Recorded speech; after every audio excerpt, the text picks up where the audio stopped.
বাঁধাকপি আর ভালো লাগছে না, এইভাবে বানিয়ে খান, অবশ্যই সুন্দর লাগবে। আর যে কেউ খেয়ে বুঝতেই পারবেন না এটা বাঁধাকপি দিয়ে বানানো হয়েছে। হ্যাঁ, আমি রুমা সাঁতরা ভিলেজ ফুডে আপনাদের সবাইকে স্বাগতম। অনেক দিন পর আবার নিয়ে চলে এলাম একটা নতুন ভিডিওতে। আমি আজকে এখানে একটা বাঁধাকপি নিয়েছি। বাঁধাকপিটাকে ঝিরি করে প্রথমে কেটে নিয়েছি। এবার খুব ছোট ছোট টুকরো করে বাঁধাকপিটাকে কেটে নেব, যাতে খুব মিহিভাবে কাটা হয়ে যায়। আমি এখানে ছুরির সাহায্যে কেটে নিচ্ছি, আপনারা চাইলে বঁটিতেও কেটে নিতে পারেন।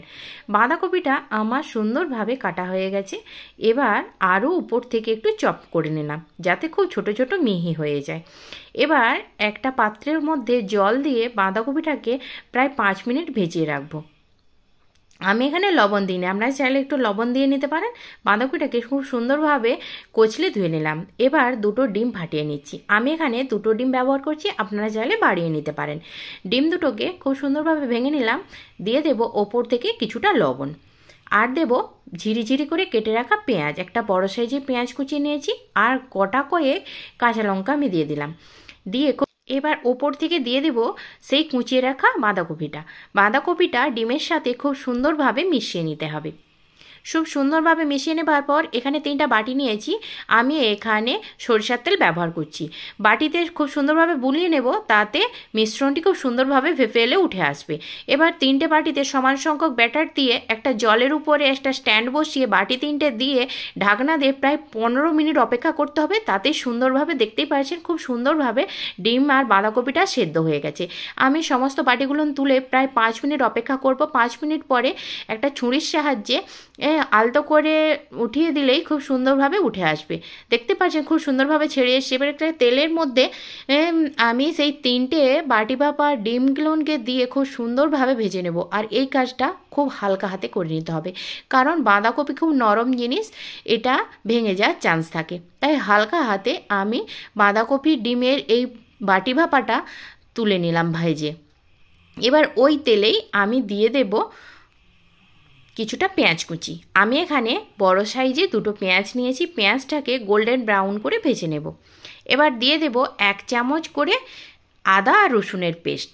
আদা আর রসুনের পেস্টটা দিয়ে আরও 2 মিনিট ভালোভাবে কষিয়ে নিতে হবে, যাতে আদা রসুনের গন্ধটা খুব সুন্দরভাবে চলে যায়। আদা রসুনটা খুব সুন্দরভাবে ভাজা হয়ে গেলে দিয়ে দেবো একটা বড় সাইজের টমাটোমটাকেও আমি 2 মিনিট ভেজে নিচ্ছি। এবার দিয়ে দেবো হলুদের গুঁড়ো আর লঙ্কার গুঁড়ো, পরিমাণ মতো দিয়ে দিলেই হবে। এবার দিয়ে দিচ্ছি কিছুটা লবণ, দিয়ে খুব সুন্দরভাবে মশলাটাকে তেল ছাড়া অবধি আমি কষিয়ে নেব। কষাতে যখন তেল ছেড়ে আসবে, মশলাটি খুব সুন্দরভাবে কষানো হয়ে যাবে, তখন দিয়ে দেব সেই ভেজে রাখা বাটি ভাপা ডিমগুলো দিয়ে জাস্ট মশলার সাথে 1 মিনিট হালকা হাতে কষিয়ে নেব। তাতে মশলার সাথে ডিমের এই মিশ্রণটি খুব সুন্দরভাবে মশলাটি ঢুকে যাবে, আর খেতেও খুব দারুণ সুন্দর লাগবে। অল্প করে দিয়ে দেব এখানে আমি জল। এখানে আমি ঠান্ডা গরম যে কোনো জলই দিতে পারেন। দিয়ে আমি ফুটিয়ে নেব। এটা খুব গ্রেভি হবে। আপনারা চাইলে হালকা একটু যদি গ্রেভি রাখতে চান অল্প একটু জলটা বাড়িয়ে দিতে পারেন। ওপর থেকে দিয়ে দিচ্ছি ধনেপাতা কুচি। এবার আপনারা চাইলে এখানে একটু গরম মশলা দিতে পারেন, আমি এখানে দিচ্ছি না, আমি পছন্দ করি না। আর শুধু গরম ভাতের অপেক্ষা। সাইডে গরম ভাত নিয়ে জাস্ট এই রেসিপিটা একবার বানিয়ে খেয়ে দেখবেন, কিংবা বাড়িতে অতিথি এলে একবার বানিয়ে তাদেরকে দেবেন, বুঝতেই পারবেন না এটা বাঁধাকপি দিয়ে তৈরি হয়েছে। বাচ্চা থেকে বড় সকলেরই পছন্দ হবে। যদি এই রকম নিত্য নতুন রান্না দেখতে চান তাহলে অবশ্যই আমার পাশে থাকুন আর কমেন্ট করে জানাবেন কেমন হয়েছে, আর বাড়িতে অবশ্যই একবার ট্রাই করবেন।